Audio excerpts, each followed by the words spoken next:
நம்ம டெய்லியுமே நிறைய சாய்ஸஸ் எடுக்கிறோம். எந்த ஃபுட் ஆர்டர் பண்ணலாம்?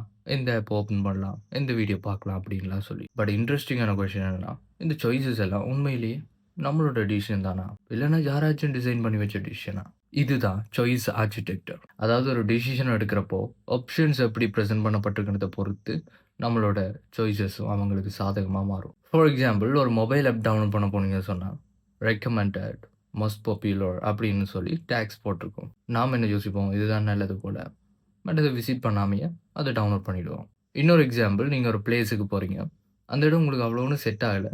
பட் அவங்க ரிவ்யூ கேட்கிறப்போ, நீங்க ப்ரீவியஸ் ரிவ்யூஸ பார்க்குறீங்க. எல்லாரும் 5 ஸ்டார் குடுத்துருக்காங்க. ஸோ நீங்க யோசிக்கிறீங்க, "ஓஹோ!